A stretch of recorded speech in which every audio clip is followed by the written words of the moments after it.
I'm Ali. Sourosh. Nice to meet you. Could you share your story? Ali, we start or the older start? Older, I'm not so much older, but You can do one time you start and one time you start, so Okay. you're equal. yeah, that's true. My story. My name is Ali. I was born in Iran in 1989. Then I did my studies there. In 2015, I decided to leave my country. Not decided, but I had the opportunity to do my PhD here in Belgium. So I came to Belgium, and a year after, I started working as an activist and also continuing my work and my professional life on the other hand. And I met Sourosh in 2016. Yeah. And I came to Belgium in 2001 when I was 7 years old. Now I am 33. And I came here with my family. They basically wanted a better life for me and my sister, to be general. And since then I grew up here and got active, let's say, socially and politically, because I had the ability to be. Sourosh, what do you mean by better life? Well, I'm from Iran. It's a beautiful country, very rich in history. The society there is beautiful, but unfortunately we're living under a totalitarian dictatorship, a religious one. And let's say any little details of your life is somehow controlled and shaped by this state. So my parents wanted me and my sister to be more safe and more free and having more opportunity to grow. So they decided to bring us here. And also because my father has been active against this regime, and he was a former political prisoner. And he knew that, our family will be always under the radar for this regime, even more than usual Iranian. So we will be even more a target, in the future. So. Ali, did you also find a better life when you came here for your PhD? In fact, if I want to answer the better, Yeah. I can give you a very direct answer right now. That I'm also from Iran, like Sourosh, and I went throughout a lot of, I would say, difficulties that I would say none of the Europeans would experience in their lives. Like what? Whatever you can imagine, just the simple question I can put in front of every European youth is that, would you prefer to grow up in Iran, or you're happy in what you have in Europe? And I don't believe many of them would choose that. Well, if I want to be explicit, it starts from the high school, from the early years that you start your elementary school until you finish your educations there. It is what I lived. There is a huge suppression. There is ideological courses that you have to follow every year. There is a compulsory participation in the praying. This is very simple things that every Iranian boy or girl grew up with. They go to the university, they find some sort of, they are making their own mentality. They decide to choose whatever they want to go, and then the suppression comes. The imprisonment, university protests, jails. I participated in several protests for the university students who have been arrested, and after that they enter to the market, and then the economic problems, the unfair contracts, a lot of things that happen. So yeah, the life in Europe is much better than what's happening in Iran right now at the moment. What are the things you're most grateful for here in the European Union? May I start and then you can? Yeah, I started, right? He started before, so now it's your turn. Yeah, no, I'm older.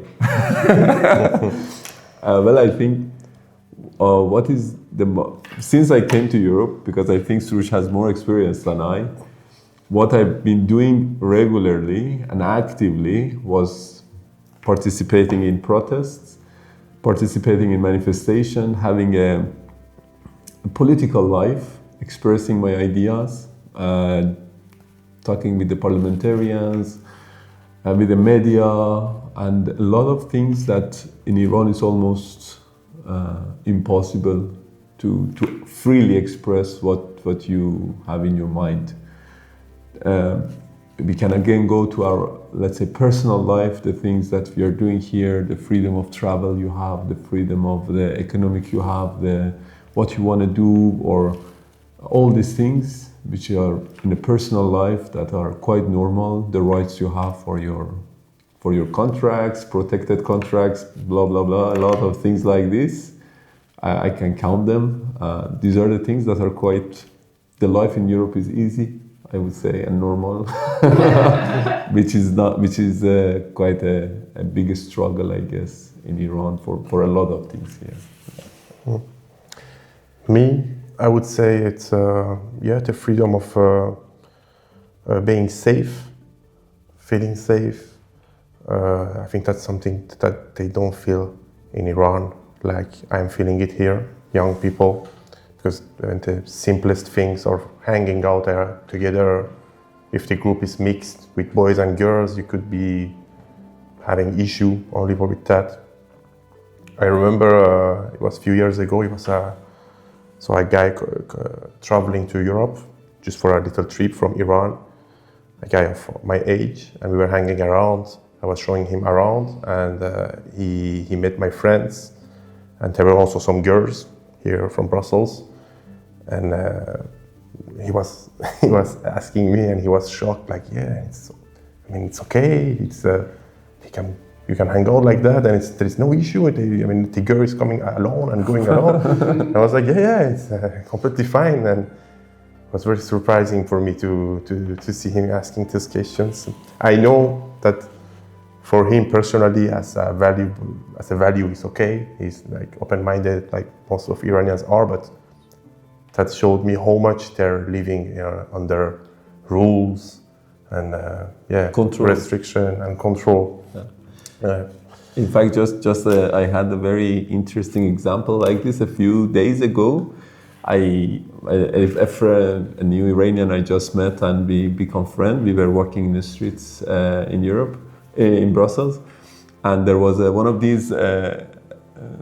It's not a scout, but it was let's say a group of students who were traveling to visiting Brussels. I think a study trip. Yeah, a study trip. I think they were also from Italy, if I'm not mistaken. Yeah, we do a lot of study trips from Italy to Brussels. Yeah, I think they were there, and they were all the students together. They were going out for this trip, and my friend who just arrived to Belgium, he said that, wow, I just felt a pity for the Iranian youth.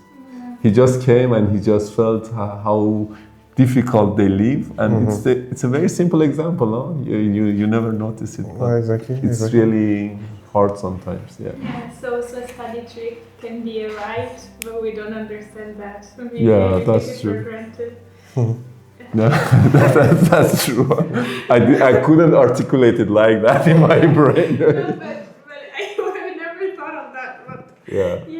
If I can share another personal story, is that one of the people do dreams. They have nightmares, regular nightmares. I have one regular nightmares that happens sometimes. Is that I'm in a situation where I end up in prison by error. I get condemned for something random, and I'm in prison. And I'm crying and what the hell. And when I think of it, I'm realizing now. I'm saying, so independence of justice, how valuable it is in here. Because, for example, in Iran, we have a very famous prisoner. He's in prison because he went on the platform X, former Twitter, and commented a dot under the Supreme Leader post. And for that, they put him in prison, and he's in prison, I don't know, since months or years now. So for anything, you could end up in prison if you don't have an independent judicial system. That's something, for example, very basic here, but not granted actually for the rest of the world. How did your parents feel and how did they adapt when they came here? Did you ever ask them? I think from what I see from them, they're very happy to be here. They're regularly reminding it to me and my sister actually, like, oh, you're very lucky to have that here. Imagine that if you were in Iran, the kids are, it's not like that. And they always feel very deeply sorry for young people there. Like, I feel it's very deep. It's something that I can't completely understand, you know. But still, that's the thing, they still feel Iranians and they still want to be back to their country, but, you know, of course in a different situation and in a different atmosphere. And yeah, my father, when we go, for example, the 1st of May, the labor, the Workers' Day, there is festivals with people with different parties and associations having their own stands. So once I was there with him and he was seeing all the different parties and political parties, like very different one next to each other. He was like, wow, that's so beautiful. That's what we want. That's amazing. Yeah, it was like, yeah, that's so beautiful. You could be so different people, one next to each other, no issue, completely peaceful. Yeah, that's true. If you had the opportunity to go back to your country, what would you export and what would you bring from the luggage of the experience that you did here? If you can name at least 3 things that you would export from here to Iran. I think the first thing, which is very important that I learned and I enjoyed the people in Europe in general, not politically, is the tolerance. The people try to listen, try to be patient, try to not get furious very fast, and it's very important, and we need it in our society and also politically to be deployed, because the politicians, when you criticize them, they get angry. And the simplest thing is that, okay, you get the criticism and pass, and try to improve, but this is something that we really miss in our country, and this is very important. But more importantly is the democracy that you have here. And by democracy, I just don't throw away a word because it's nice. No, because I really enjoy that I see there are, in the elections that I see here, so many political parties from different diversities and different ideas. They come up, they put their programs, they discuss it, they challenge each other. It is something that is valuable, and you do it in the form of a party and not a one person to go there and say, I'm going to do everything. No, it's a party who decides what to do. There is a structure, there is a form, and when you're voting on a program, you know at least there is a minimums that will be covered during this program, which again, I think we really lack this structure in our society, that the people follow up a party, not as a one person, but as a group of people, politicians or experts who sit around the table, discuss what should be done, and then do it. And the third thing that I think is really, if I would like to bring to Iran from Europe, I said tolerance, democracy, and the third one? Italian kitchen. No, I'm kidding. Italian kitchen, of course. We have a lot of good Italian kitchen, I would say. Pizza.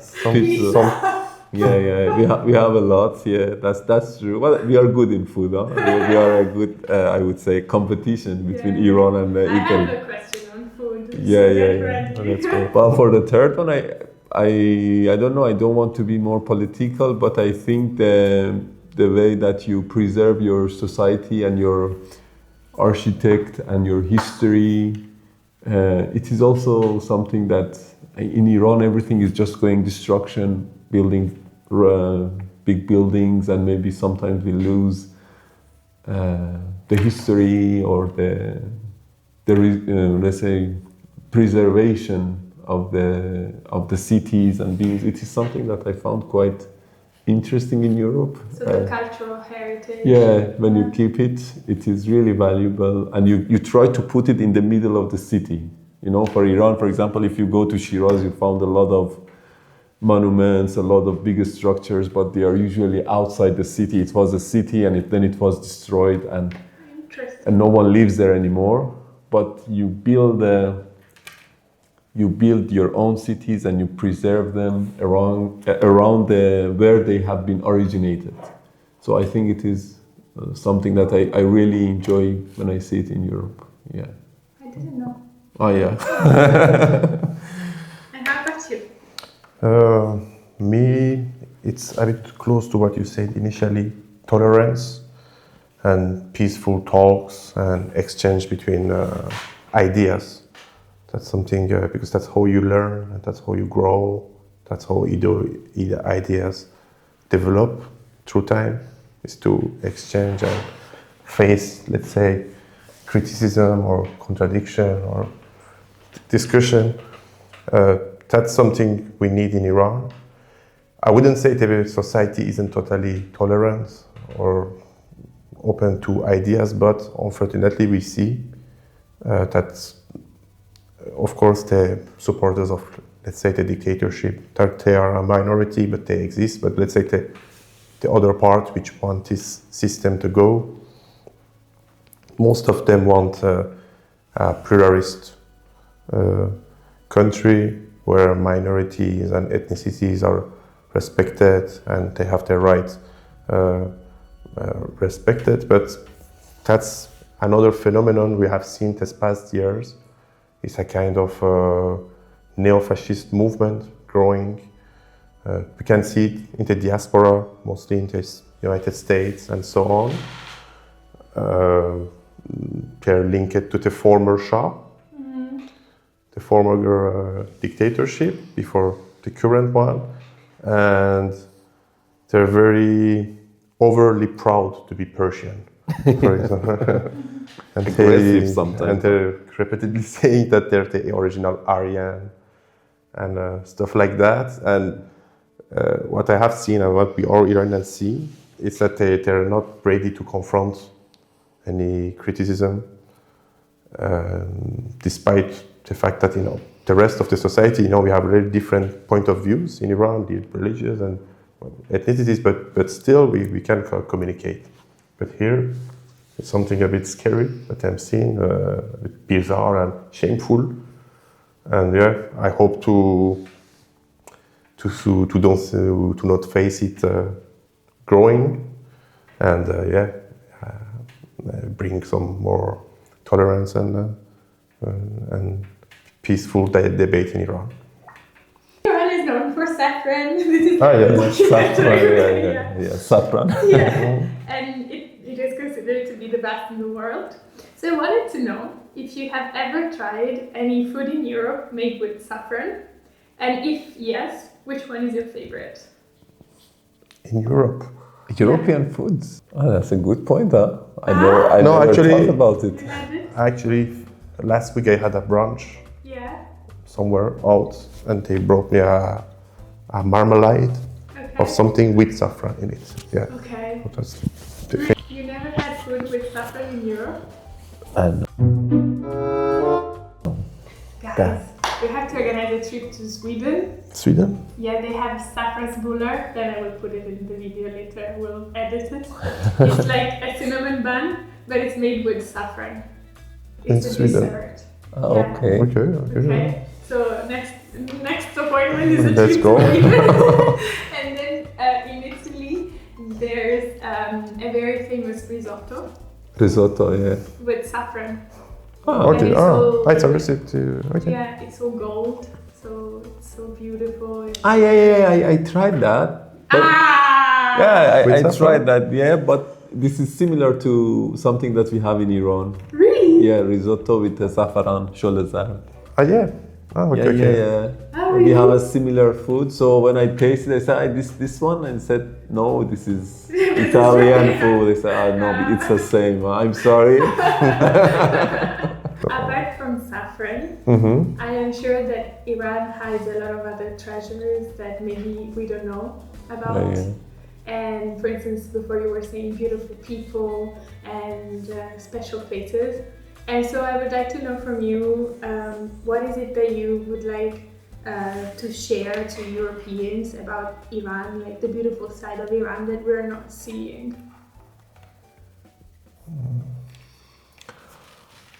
Something which I really love about Iran, and unfortunately it has not been so well presented, I would say, to the Western countries or to the world, is the poetry of Iran. We have a very, very good poets, and they have a very, very amazing poems. So, in fact, all our philosophers are somehow producing their work in the form of a poem. And there are some well-known names in Europe, like Rumi or Khayyam, but there are so many others that I expected to be they be known, but no. So I think that that's one part of our culture that has been hidden, and of course all these poets, somehow they were opposing their regimes that they were living under, so they never been promoted by the governments officially. So, but the people try to pass that to each other. This is something that I found quite interesting about it. And I personally, I love poem, so, and I read them time to time, so I think it's a... So poets that live today among us, you mean? Yes, Hafez, Sadi, or... No, I mean, you said people who were living under the regime.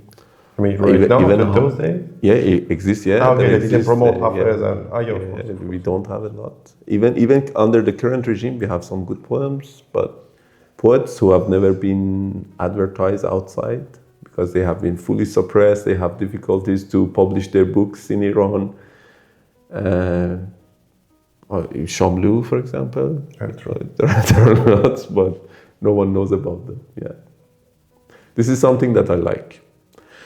The other thing that you should know about Iran is about the geography. It's a huge country. So when you go from the north to the south, you can visit everything. We have a sea, to the mountains, to the deserts, and each of them are amazing. And I love desert. I don't know if you've been, because Europe is known as a green continent. Yeah. But staying some nights in deserts is just amazing. When you see the Milky Way, it's the most unique experience I had in my life, and I would love to see it again. I couldn't imagine it's so beautiful because it's just like a big white in the sky. Yeah, I didn't notice that. The first time I saw it, I said, what is this? And then I start thinking, oh, what? We are in a galaxy, and I can see the galaxy now. So it was a very unique experience for me. And if you visited Iran one day, never hesitate. You should go to one of these desert trips. It could be quite amazing. And there are a lot of fun things around. There are safaris, there are food, so many things. So it's really amazing. I love it. So you should know about it. What I like from Iran is something that is linked to what you said about poetry, is Persian traditional music. And Persian traditional music is basically those poetry, arrange it and turn it into melody. And when they sing it, it's sung in let's say, a slow way. And depending of what the words are saying, they're giving the emotion through the power of their voice, going up, down, with a single breath, creating a long sound. It goes down and up, and people say it comes from imitation of birds. That's how it started initially in Persian.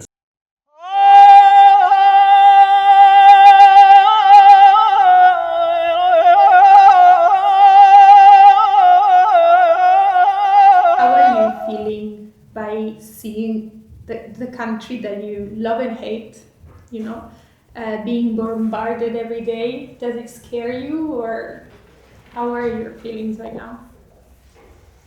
Well, I'm sad and upset I mean, I think as many Iranians, the first anger that I am feeling is toward that supreme leader who just got killed. Because all of this happening to us, we consider him being the responsible of all of that. And they wanted this to happen to us. Even many of the regime officials back in the time, they even dared to say to Iranians somehow directly and indirectly that if we have to go, so meaning if we get toppled, we will leave a burned land behind us. So it's realities right now. So it's sad, and so I was sure always in my life that one day I will be able to go back in Iran. I am so excited about this, so so full of motivation, but now I have a bit of sorrow because I know I will go there and I will see it destroyed. I wouldn't see that joyful city that I wanted to see and all of that. So a bit sad, but ultimately hopeful, because at the end we Iranian people will overthrow this regime by ourselves. We know it's our job to do, it's our duty, and I think we have never been that motivated and sure about it happening. How about you, Ali? Well, it was very nice what you said. You really put me empty-handed. I really. It's from one side sad that we see the bombardment, and it's sad that we get to this point, really, because everything could have stopped many years ago. And as Sourosh said, the Ayatollah is the main responsible to putting our country in this situation, starting from killing the people, execution, tortures, sending people to exile, and now they bring the country to this situation. But I'm also really worried about my friends and my classmates, some relatives that I still have there. So when I think that we grew up on the same benches, we grew up together in the same classrooms, and I really don't know what's happening to them. I hope they're safe, but I'm sure that one day I'll go back, and I hope when I go back we can see each other again and we can have a chat. Yeah, this is what I hope. And it is sad we are like that, but as you said again, we are really optimistic about the future. You don't feel powerless? Not at all. I don't feel at all powerless. Do you? No, not at all. You're quite confident on that. Yeah. Very confident. Very confident. No. Why? Not at all. Nice. This is a situation that we have to. It is our duty. It's our job. We cannot say that we don't have any power and everything is over. No, it's not over. It's just a start. It's a moment that we should end on the tyrannies in Iran and start building a free Iran and a democratic Iran. And this country has been there for more than 3,000-4,000 years. And it will remain there, that's for sure. And the more important is the people who are living there. And I'm sure they will be able to build the best. And I'm sure at that moment I will be next to them to help them as much as I can. And the new generation, the younger, the 17, 16, 18 years old are very, very courageous and they're very determined. Yeah. I think everyone in the country right now is focused. There is a war happening on our country. We never wanted it. We have been against. We repeatedly say it, all of us. But at the same time, we don't forget our position. We all Iranians, we all feel in a total war against this regime. So this is the main war. This is the main one. And both sides are fighting each other, and one will completely annihilate and make the other side disappear. And of course, it's going to be the people winning at the end. But meanwhile, this regime with its policies and not considering at all national interest created this war. He technically got attacked, but it could have been avoided. That's the thing, Those policies that they follow up created this war, and they think they can escape the main war they have with the people of Iran through this war. That's actually their idea. And I'm almost sure that this regime wanted this war, actually. And my personal take is that the supreme leader, I told you this morning, and you were like, oh yeah. I didn't tell that like that, but I think he wanted to get killed. Yeah. Because he had no chance in front of the people. Exactly. It was a very good point. Yeah. Exactly. He wanted to get killed and say, I was killed. So it gives his best gift to the regime and to the remnants and to his son of the regime, and now his son. But the people will overthrow this regime. That's for sure. How was it possible to have the establishment of a regime like the regime of the Ayatollah Khamenei? How was it allowed to get to this point? So I think it was mostly because people were at that time more inexperienced, and we Iranians consider that we have been the first big victims of, let's say, this past century in terms of manipulating people through religion and lying to people through religion. I think the big victim, the first ones, and mostly this, and also foreign powers didn't help actually this situation, and the former regime, which was backed by the US back in the time, didn't help this situation because he repressed the press, he repressed political parties and freedom of speech. All the people with capacity to organize a society for a democratic change were in the prison when the revolution happened, and that's why some people came with populistic narratives and duped the people. Exactly, amazing. That's true, because what we are seeing doesn't happen in one night or one day or 1 week. As he said, it started before the revolution, when the last Shah or King of Iran imprisoned all the democratic voices, and the only group who was allowed to work freely in the society were the religious people. After the revolution, again, it wasn't easy for the Ayatollah to impose its rule on the Iranian people. There was a resistance against it. They were fighting against this ideology. You talk about Khomeini. Khomeini, yeah. Khomeini. Yeah, Sorry. yeah. So since the first days of establishment of this regime, there was Iranians who were fighting this ideology, and they sacrificed a lot. And thousands were killed, were imprisoned, were tortured, or were lived in exile to not allow this ideology to get dominant.